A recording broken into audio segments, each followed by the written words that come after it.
सुप्रभात बच्चों। कक्षा 2 हिंदी में आप सभी का स्वागत है बच्चों। उम्मीद है आप सभी खुश होंगे और स्वस्थ होंगे। तो बच्चों उम्मीद है आप सभी वीडियोस भी देख रहे होंगे, अपना काम भी पूरा कर रहे होंगे। तो बच्चों हमारा आज का अगला अभ्यास है अपठित गद्यांश। आप देख सकते हैं अपठित गद्यांश। तो बच्चों अपठित गद्यांश का मतलब है अपठित जो पढ़ा ना हो। गद्यांश का मतलब किसी भी कहानी या किसी भी कहानी हो सकता है या किसी भी पाठ का एक हिस्सा हो सकता है। तो बच्चों यहाँ पे हम एक छोटी सी कहानी भी लिख सकते हैं, हम किसी भी बड़ी कहानी का एक हिस्सा लिख सकते हैं या किसी और विषय पर कोई भी एक अनुच्छेद लेकर के उस गद्यांश के साथ प्रश्न लिखेंगे, गद्यांश को पढ़ेंगे और उस प्रश्न को हल करेंगे। तो इसे हम अपठित गद्यांश कहते हैं, क्योंकि ये हमारे बुक से नहीं होता, हमारी किताब से नहीं होता है, कहीं बाहर से होता है और हमने इसे पढ़ा नहीं होता, इसलिए हम इसे अपठित गद्यांश कहते हैं। तो बच्चों बड़ी से बड़ी मुसीबत को अंजाम दे सकते हैं, मतलब का हल निकाल सकते हैं, बड़े से बड़े काम को अंजाम दे सकते हैं। तो यहाँ पे बच्चों आप देख रहे हैं हमारी कहानी का नाम है बुद्धि का बल। ब और ल बल। उसके बाद बच्चों यहाँ पे कहानी है। चलिए तो हम कहानी लिखते हैं। कहानी है नदी के किनारे। न द पे बड़ी की मात्रा, के क पे छोटी की मात्रा, की ना रे क पे छोटी की मात्रा, ना और रे। नदी के किनारे बरगद ब र ग द बरगद का क पर आ की मात्रा का एक ए और क एक नदी किनारे बरगद का एक बहुत ब ह पे छोटे की मात्रा बहुत ब और र पे आ की मात्रा बड़ा।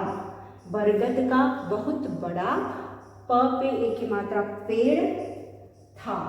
प पेड़ थ पे ए की मात्रा था।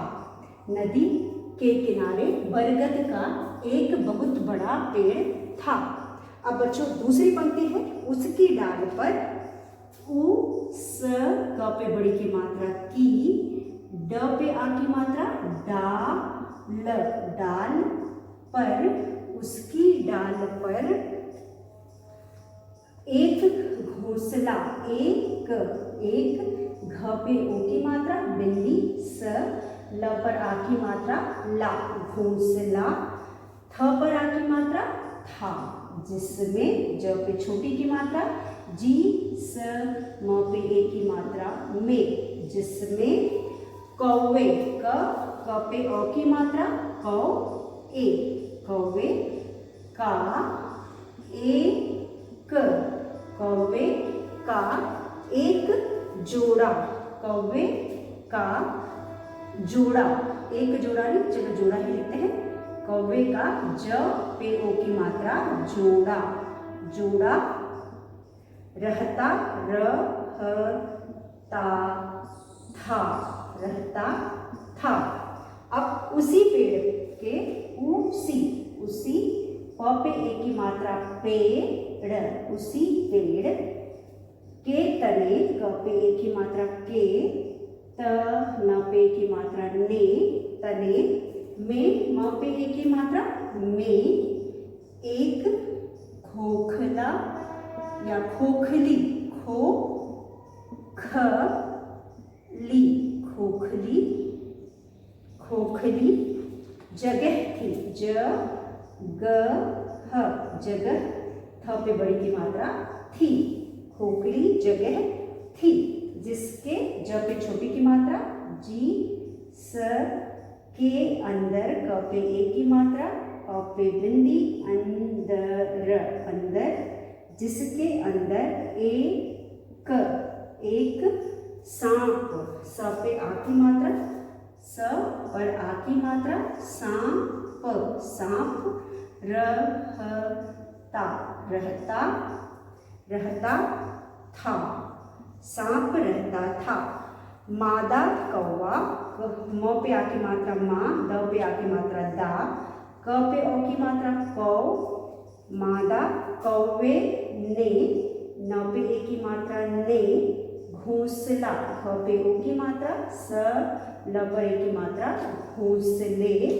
में, म पे ए की मात्रा, में, चार, च पे आ की मात्रा, चार, चार, अंडे, अन, अ पे बिंदी, अन, ड पर ए की मात्रा, डे, अंडे दिए, ड पे छोटी की मात्रा, दिए, दिए। कुछ, क पे छोटी की मात्रा और छ, द पे छोटी की मात्रा, दी, न पर ओ की मात्रा, नो। कुछ दिनों के बाद, क पे ए की मात्रा, के, ब पर आ की मात्रा, बाद, कुछ दिनों के बाद, अंडों, अ पर बिंदी, ड पर ओ की मात्रा, अंडों, में से, म पर ए की मात्रा, में, स पर ए की मात्रा, से, ब आधा च और पूरा च, बच्चे, बच्चे।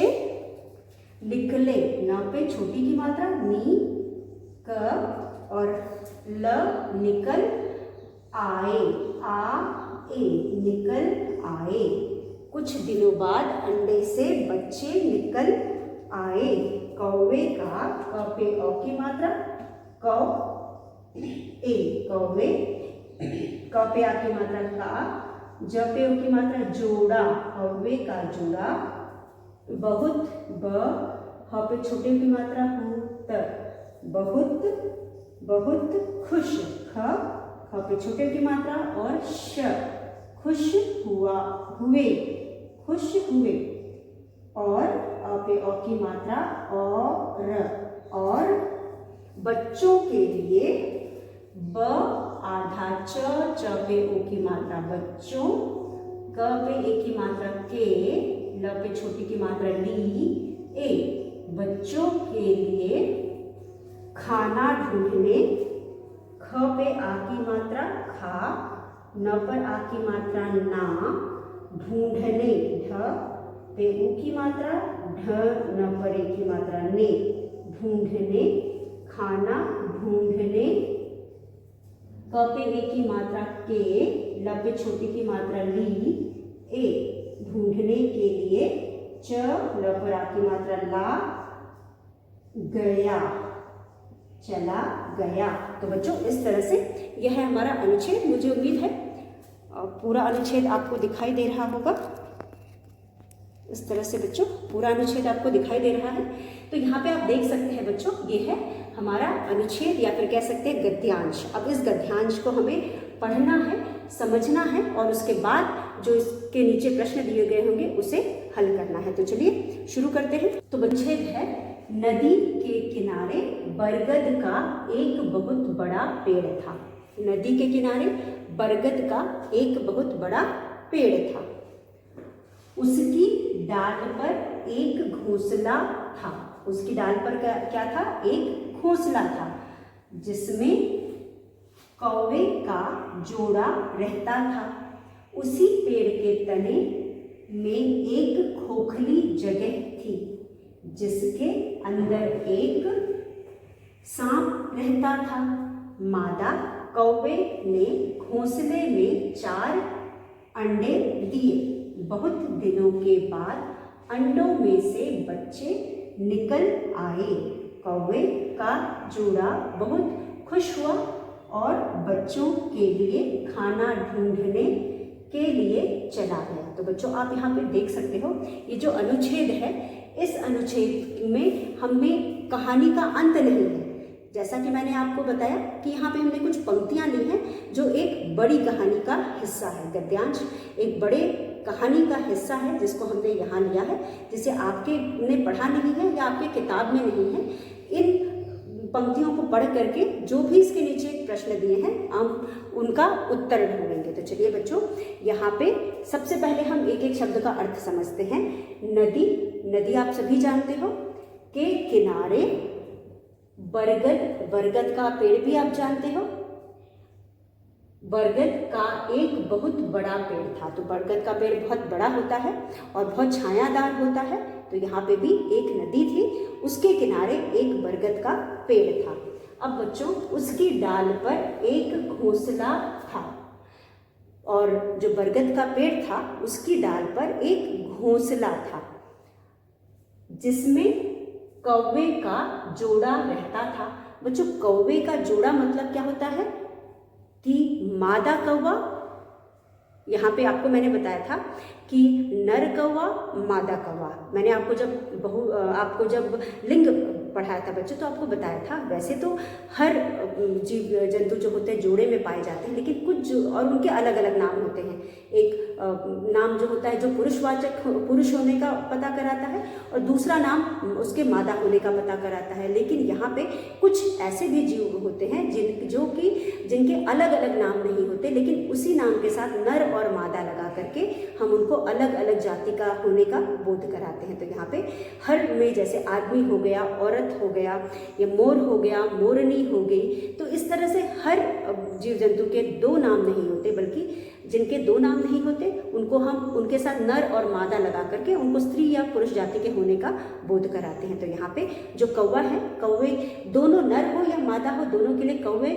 शब्द का ही प्रयोग करते हैं, लेकिन उसके आगे हम नर और मादा लगा के दोनों के लिंग को अलग अलग विभाजित कर देते हैं या लिंग के बारे में पता कराते हैं। तो यहाँ पे अगर हम यहाँ पे नर मादा की बात करें तो नर का मतलब होता है पुरुष जाति का, या हम मतलब नर कौवा और मादा कौवा की बात करें तो जो नर होता है वो पुरुष जाति का हो गया, और नर यानी आदमी, और मादा औरत जाति की हो गई यानी कि वो स्त्री जाति की हो गई। तो यहाँ पे बच्चों कौवे के में दो अलग अलग नाम नहीं होते, बल्कि हम कौवे के साथ ही नर और मादा शब्द का प्रयोग करके उन्हें अलग अलग जाति का होने का बोध कराते हैं। तो यहाँ पे जो कौवे हैं जोड़े में रहते हैं, मतलब एक नर है और दूसरा मादा है।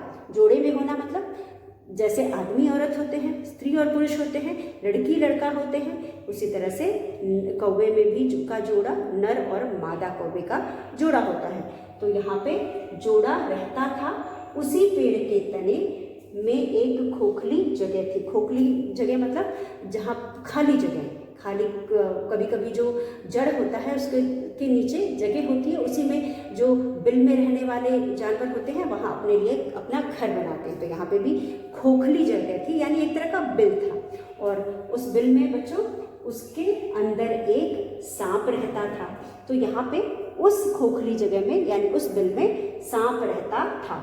मादा कौवे ने घोंसले में 4 अंडे दिए। अब घोंसला मतलब आप जानते हैं रहने की जगह, किसके रहने की जगह? चिड़ियों के रहने की जगह। चिड़िया कौवा घोंसले में रहते हैं, तो कौवा भी एक तरह की चिड़िया ही है, वह घोंसले में रहता है। तो यहाँ पे जो भी पक्षी होते हैं वह घोंसले में रहते हैं। ये बात अलग है कि अलग अलग तरह के वो घोंसले बनाते हैं। तो यहाँ पे भी जिसके अंदर एक सांप रहता था, मादा कौवे ने घोंसले में 4 अंडे दिए। मादा यानी स्त्री जाति की हुई, मादा ही अंडे देती है, तो मादा ने 4 अंडे दिए। कुछ दिनों के बाद अंडों में से बच्चे निकल आए। अब कुछ समय बाद बच्चों जो अंडे थे उनमें से बच्चे निकल आए। अब कौवे का जोड़ा बहुत खुश हुआ। तो बच्चों जब हमने पढ़ा था, हमने पाठ भी अभी पढ़ा था जन्मदिन, मीशा के जन्मदिन में भी हमने बताया कि जन्मदिन वह दिन होता है जिसकी खुशी हमारा तो भाई जन्म होता है, हम बाद में मनाते हैं, लेकिन जैसे जब हम पैदा होते हैं तब से लेकर हर साल हमारे माँ बाप बहुत खुश होते हैं और उस दिन को सेलिब्रेट करते हैं या उत्सव की तरह मनाते हैं। तो यहाँ पे भी क्योंकि कौवे, नर और मादा कौवे के यहाँ उसके बच्चे यानी कौवे के बच्चों ने जन्म लिया था, इसलिए वो बहुत खुश थे। अंडे में से उनके बच्चे निकले थे तो वो दोनों बहुत खुश थे, और बच्चों को खिलाने के लिए उन्हें दाने की ज़रूरत होती तो वह लेने के लिए वो चले गए, ढूंढने के लिए चला गया। तो बच्चों यहाँ पे आपने देखा जो यहाँ पे कहानी दी गई है, इस कहानी में 2 कौवे हैं, एक नर है और दूसरा मादा है। दोनों एक ही साथ एक घोंसले में रहते थे, और मादा कौवा जो है उसने घोंसले में 4 अंडे दिए, और ये जो 4 अंडे दिए वो कुछ दिन के बाद अंडों में से बच्चे निकले, और जब बच्चे निकले तो कौवे बहुत खुश हुए। अब वहीं पे दूसरी तरफ जो पेड़ था उसके खोखले में, उसके तने के खोखले में एक सांप रहता था। तो बच्चों कहानी में आगे बहुत कुछ है, जैसा कि आप जानते हो इस कहानी का शीर्षक जानते हैं, बुद्धि का बल। यानी कि यहाँ पे आप समझ सकते हो कि जब किसी भी चिड़िया का अंडा होता है तो सांप उसे मार देता है, गिरा देता है या खा जाता है, तो यहाँ पे भी संभवतः आगे यही हुआ होगा कि जो कौवे का अंडा है उसे सांप ने खाने की कोशिश की होगी, तो कौवे ने अपनी बुद्धि का प्रयोग किया और इस मुसीबत से उसने का हल निकाला होगा। तो इसलिए इस कहानी का नाम है बुद्धि का बल। बुद्धि का बल मतलब होता है अपनी समझदारी से काम लेना या अपने बुद्धि का प्रयोग करके किसी भी समस्या का हल निकालना। तो इस कहानी के अनुसार आगे चल के कौवे ने कुछ समझदारी दिखाई होगी और उसने अपने चूज़ों को या अपने जो उनके बच्चे निकले थे अंडे से उनको बचाया होगा। इसीलिए इस कहानी का नाम है बुद्धि का बल। तो यहाँ पे बच्चों आपने देखा हमें आगे की कहानी नहीं दी गई, लेकिन जितनी कहानी दी गई है उसी से हमें प्रश्न पूछा जाएगा और हम उन प्रश्नों का हल इन्हीं लाइन्स में से, इन्हीं पंक्तियों में से ढूंढेंगे। तो जैसा कि मैंने बताया, अपठित गद्यांश का मतलब होता है गद्यांश का वह हिस्सा जो किसी बड़ी कहानी का या किसी बड़े पाठ का होता है, जो हमने कभी पढ़ा नहीं होता, वो हमें दिया जाता है। हम इस गद्यांश को पढ़ते हैं और उसके बाद उसके नीचे दिए गए प्रश्नों का हल ढूंढते हैं। तो चलिए एक बार फिर हम पढ़ लेते हैं और आप इसका स्क्रीनशॉट ले सकते हैं या लिख सकते हैं आपसे। नदी के किनारे बरगद का एक बहुत बड़ा पेड़ था। उसकी डाल पर एक घोंसला था जिसमें कौवे का जोड़ा रहता था। उसी पेड़ के तने में एक खोखली जगह थी जिसके अंदर एक सांप रहता था। मादा कौवे ने घोंसले में 4 अंडे दिए। कुछ दिनों के बाद अंडों में से बच्चे निकल आए। कौवे का जोड़ा जो था बहुत खुश हुआ। बच्चे के पैदा होने पे, किसी के घर में बच्चे पैदा होते हैं तो माँ बाप बहुत खुश होते हैं। तो यहाँ पे खुश हुए और बच्चों के लिए खाना ढूंढने के लिए चला गया। मतलब दोनों बच्चे पैदा होने के बाद खुश हुए और उसके बाद वह उन दोनों बच्चों के लिए दोनों खाना ढूंढने चले गए। तो एक बार फिर पढ़ते हैं बच्चों। नदी के किनारे बरगद का एक बहुत बड़ा पेड़ था। आप, मुझे उम्मीद है इस पंक्ति में आपको कोई भी डाउट नहीं है। फिर उसकी डाल पर एक घोंसला था। अब पेड़ की डाल पर क्या था? एक घोंसला था जिसमें कौवे का जोड़ा रहता था।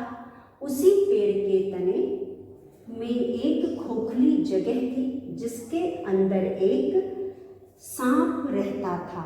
मादा कौवे ने घोंसले में 4 अंडे दिए। कुछ दिनों के बाद अंडों में से बच्चे निकल आए। कौवे का जोड़ा बहुत खुश हुआ और बच्चों के लिए खाना ढूंढने के लिए चला गया। तो बच्चों आप इसे लिख लीजिए या स्क्रीनशॉट ले लीजिए। मुझे उम्मीद है आपने स्क्रीनशॉट ले लिया होगा। तो चलिए अब हम प्रश्न बनाते हैं। तो यह अनुच्छेद है, इसमें से हम प्रश्न बनाएंगे और आप इनके हल को ढूंढेंगे। तो आप इसे एक जगह लिख के रख लीजिए या पढ़ के समझ लीजिए, नहीं तो फिर आपको परेशानी होगी बाद में उत्तर लिखने में। तो ये है हमारा अनुच्छेद या हम कह सकते हैं गद्यांश। अब इस गद्यांश में से हम प्रश्न बनाएंगे। तो पहला प्रश्न बच्चों हो सकता है कि जैसा कि आप जानते हो पहली पंक्ति है नदी के किनारे नदी प्रश्न निम्नलिखित प्रश्नों का निम्नलिखित निम्न ल पे छोटी की मात्रा लिखित प्रश्नों के उत्तर दो। निम्नलिखित प्रश्नों के उत्तर दो। अब यहाँ पे हमने गद्यांश पढ़ लिया। अब जो भी प्रश्न नीचे दिए गए हैं उनके हम उत्तर लिखेंगे। तो बच्चों यहाँ पे हमारे पास सबसे पहले है नदी के किनारे किसका पेड़ था। नदी प्रश्न 1 हमारे पास है। नदी न द पे बड़ी की मात्रा, नदी के किनारे की ना न पे आ की मात्रा ना रे कौन सा पेड़ था। चलो कौन ही लिखते हैं। कौन सा पेड़, प पे ए की मात्रा पेड़ था। नदी के किनारे कौन सा पेड़ था। उसके बाद हम यहाँ पे उत्तर के लिए जगह छोड़ेंगे। उसके बाद हम दूसरा प्रश्न लिखेंगे। ये है हमारा पहला प्रश्न। पहले हम सब लिख लेते हैं, फिर एक एक करके उत्तर ढूंढेंगे। नदी के किनारे कौन सा पेड़ था। उसके बाद हमारे पास है उसकी डाली पर कौन रहता था। उ स क पर बड़ी की मात्रा की डा, ल पर बड़ी की मात्रा ली, पर, क पर अ की मात्रा कौन, कौन, र ह त पर आ की मात्रा ता, था, उसकी डाली पर कौन रहता था। उसके बाद प्रश्न है 3, उत्तर हम यहाँ लिखेंगे। हमारा अगला प्रश्न है प्रश्न 3। अब बच्चों प्रश्न 3 में हम अगली पंक्ति में से प्रश्न बनाएंगे कि उसी पेड़ के तने में एक खोखली जगह में, पेड़ के तने के खोखली जगह में कौन रहता था। खोखली, ख पे ओ की मात्रा, खोखली, खोखली, पेड़ की खोखली जगह में, पेड़ के तने, पेड़ के तने में कौन, पर अ की मात्रा कौन रहता था। पेड़ के तने में कौन रहता था। हमने खोखली जगह नहीं लिखी, पेड़ के तने में कौन रहता था। उत्तर हम लिखेंगे 3। उसके बाद हमारे पास चौथा प्रश्न है, मादा कौवे ने कितने अंडे दिए। मादा, प्रश्न 4 में है मादा, म द पे आ की मात्रा दा, मादा, क पे अ की मात्रा कौ, ए, न पर ए की मात्रा ने, कितने, क पे छोटी की मात्रा की, त न पे ए की मात्रा ने, कितने, मादा कौवे ने कितने, मादा कौवे ने कितने अंडे, ड पर ए की मात्रा डे, दिए। मादा कौवे ने कितने अंडे दिए, मादा कौवे ने कितने अंडे दिए। उसके बाद हमारे पास है, आखिर में हमारे पास है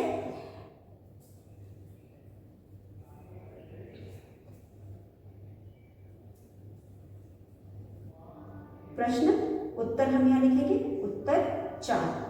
चलिए पहले हम 4 प्रश्न कर लेते हैं। तो बच्चों यह कुछ प्रश्न है जो हमने अनुच्छेद से लिखा है, यह कुछ प्रश्न है जिनको हमने अनुच्छेद से लिखा है। तो अब हम इनको पढ़ेंगे, समझेंगे और उनके उत्तर लिखेंगे। तो बच्चों हमारा पहला प्रश्न है, नदी के किनारे कौन सा पेड़ था। आपने अनुच्छेद पढ़ा, सबसे पहले पंक्ति में है नदी के किनारे बरगद का एक बड़ा पेड़ था। तो हम क्या लिखेंगे, कौन सा की जगह हम वही पंक्ति उठा करके यहाँ लिख देंगे। ठीक, पहली पंक्ति नदी के किनारे बरगद का एक बहुत बड़ा पेड़ था, पूरी पंक्ति हम यहाँ पर उठा करके लिख देंगे। तो यहाँ पे पहले प्रश्न में उत्तर में हम लिखेंगे नदी के, क पे की मात्रा के, क पे छोटी की मात्रा की, न पे आ की मात्रा ना, र पर ए की मात्रा रे, नदी के किनारे कौन सा पेड़ था। नदी के किनारे बरगद, बरगद, बरगद का एक बड़ा पेड़, पे ए की मात्रा पे और पेड़ था। नदी के किनारे बरगद का एक बड़ा पेड़ था। तो हम यहाँ लिखेंगे नदी के किनारे बरगद का एक बड़ा पेड़ था। अब बच्चों ये हुआ हमारा पहला प्रश्न। उसके बाद उसकी डाली पर कौन रहता था। पेड़ की डाली पर कौन रहता था। जैसा कि आप सभी जानते हो, पेड़ की डाली पर कौवों का जोड़ा रहता था। तो हम यहाँ लिखेंगे, हम ठीक वही लाइन लिख सकते हैं जो आपकी बुक में दिया गया है। तो हम लिखेंगे पेड़ की डाली पर घोंसले में कौवों का जोड़ा रहता था। तो उसकी डाली पर कौन रहता था, तो हम सीधा भी लिख सकते हैं उसकी डाली पर। ऊ स की यहाँ पेड़ भी लिख सकते हैं। पेड़ की डाली पर कौन रहता था, पेड़ की, कब पे बड़ी की मात्रा की, पेड़ की डाली पर कौन रहता था। तो यहाँ हम लिख सकते हैं पेड़ की डाली पर, पे की मात्रा पे और पेड़, क पे बड़ी की मात्रा की, ड पर आ की मात्रा डा, ल पर बड़ी की मात्रा ली। पेड़ की डाली पर, पेड़ की डाली पर कौवों का जोड़ा रहता था। कौवों का कौ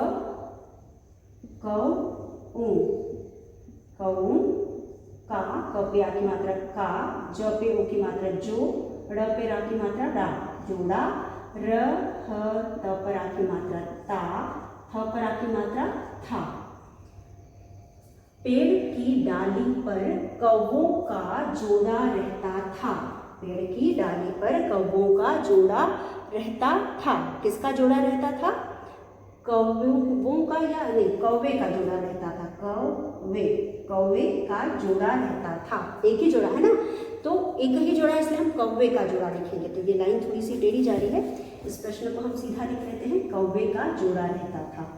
और फिर उसके बाद हमारा अगला प्रश्न था पेड़, प पे ए की मात्रा, पेड़ के तने, पेड़ के तने, पेड़ के तने में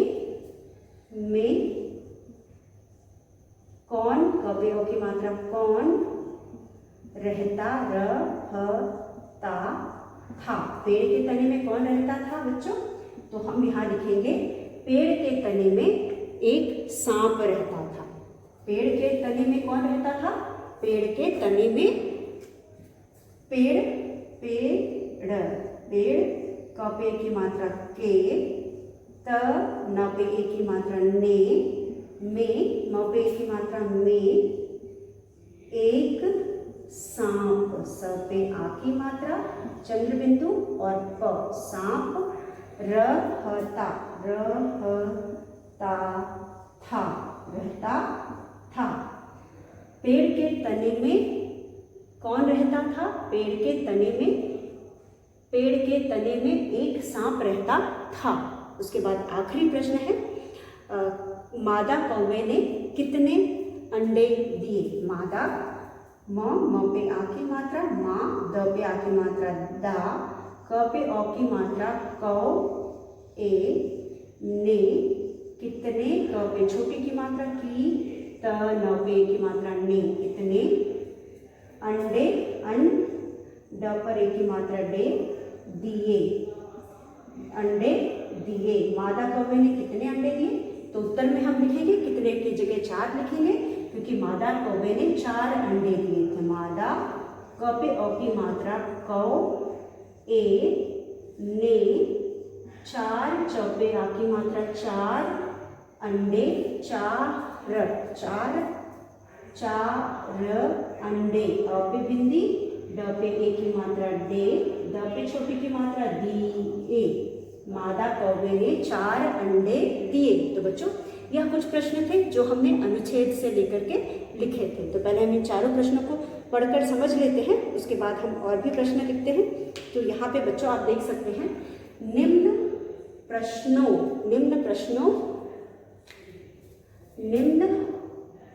प्रश्नों की मात्रा नो, प्रश्नों के उत्तर दो, निम्न प्रश्नों के उत्तर दो। तो ये निम्न प्रश्न जो है अनुच्छेद से है।